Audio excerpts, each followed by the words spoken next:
फिर भी दुनिया के लोग अपनी बुद्धि लगाकर माता की जब पूजन करने जाते हैं तो वहां अगरबत्ती भी जलाते हैं और दिया भी जलाते हैं। अब एक तरफ तो तुम माता को ठंडा पानी का भोग लगा रही हो, एक तरफ तो ठंडा भोजन चढ़ा रही हो, एक तरफ तो ठंडे का प्रयास कर रही हो, और ऊपर से माता को तुम दिया लगाकर अगरबत्ती लगाकर तुम माता को सम्मुख में गर्म तत्व को प्रदान कर रही हो, और फिर आकर कहती हो कि मेरा बच्चा क्यों बीमार पड़ता है, मेरे पति को आगे बार बार ये कष्ट क्यों आता है, घर में लोग कि जो चीज लिखी है वो ना करते हुए दुनिया जो कर रही है तुम वो करना चाहते, तुम भगवान की पूजन उस विधान से नहीं करना चाहते जो विधान शास्त्र में।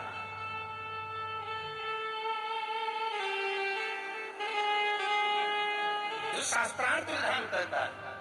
महाराज शीतला माता की पूजन में कहीं ऐसा लिखा है कि तुम दिया लगाना, अगरबत्ती लगाना, शीतला माता की पूजन में लिखा है एक लोटा पानी लेना, उस जल में पुष्प आदि लेकर माता को ठंडा भोजन का सुंदर भाव से माता का स्नान कराकर पूजन करना, अर्चना करना, कुंकू चावल रोली मोली जो चढ़ा सकते हो, चुनड़ी वस्त्र आदि जो चढ़ाना हो चढ़ाओ, पर ये नहीं लिखा कि तुम दिया भी लगाना कि अगरबत्ती भी लगाना, तो मुख ना लगे तो बहुत समय में, शीतल समय में शीतला माता ने ये नहीं किया कि रोटी बना के उठो और थाली लेके लाइन में लग जाओ। तुम देखना शीतला माता की पूजन करने लोग जाते ना शीतला सप्तमी शीतला अष्टमी पे, बस 11 बजे तक तो रोटी बनाती रहेगी, सामान बनाती रहेगी, 1-1.5 घंटा में ठंडा हुआ 12:30 बजे उठ के सीधे लाइन में लग जाएगी, जल्दी से पूजन करके सो जाऊंगी, काम खत्म। शीतला माता ने भी सोच लिया बस तूने मुझे बेवकूफ बनाया, अब रुक जा। 11 बजे तक भोजन बनाया, 10 बजे तक भोजन बनाया, 1 बजे रात को लाइन में लग गई पूजन करने के लिए। 1 बजे रात को न जाने किसने पहला दी कि 1 बजे रात को लग जाओ लाइन में, सुबह तक पूजन करके अपने घर आ जाओ, फिर आराम से आके सो जाओ। अरे इतनी जल्दी क्या है भगवान के पूजन की? माँ की पूजन करने जा रहे हो, माता से लाड़ लड़ाने जा रहे हो, अपनी माता से अपने दिल की बात कहने के लिए जा रहे हो, अपने स्नेह की बात कहने के लिए जा रहे हो, तो धीरे धीरे प्रेमवश आनंद से माता की आराधना शीतल समय में, ठंडे समय में। ठंडे समय का मतलब है भीतर से ठंडे होकर, अपने भीतर से ठंडे हो। अब अपने भीतर तो ठंडा ही है ही ना, जल्दी जल्दी चलो, और आधी बहुत पतली खुशी है, और एक इतना बड़ा कपड़ा थाली पे ढाक के लाइन में खड़ी है शीतला माता। शीतला माता या हाथ में लोटा या हाथ में थाली, और इतनी देर में पड़ोसन निकल के बाजू में से जा रही थी और लोटा थोड़ा सा ढुल गया।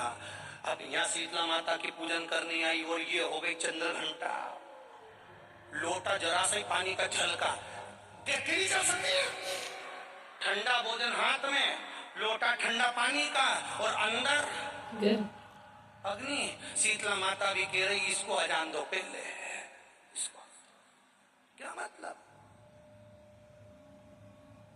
भीतर से शीतल हुई, भीतर से ठंडे हुई, चित्त वृत्ति मन जब भीतर से शीतल होगा, ठंडा होगा, तो मेरी शीतला माता, तुमने पूजन करा ना करा, मेरी शीतला माता प्रसन्न हो जाएगी। बस भीतर से शीतल ठंडे हो, भीतर से।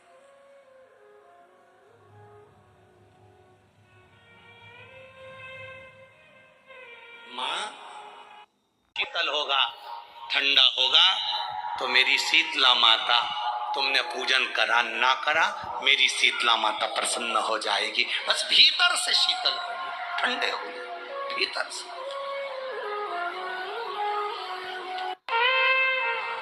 तो जब माता उमा जब प्रगटी तो उनका केश भूमि पर गिरा, और भूमि पर गिरने के कारण उससे एक वृक्ष उत्पन्न हुआ जो नीम का वृक्ष कहलाता, निमाड़ी का वृक्ष कहलाता। इसलिए साउथ में, दक्षिण में नीम के वृक्ष को स्वयं देवी का प्रतिबिंब माना जाता है। नीम के वृक्ष को स्वयं माता का प्रागट्य उत्सव माना जाता है।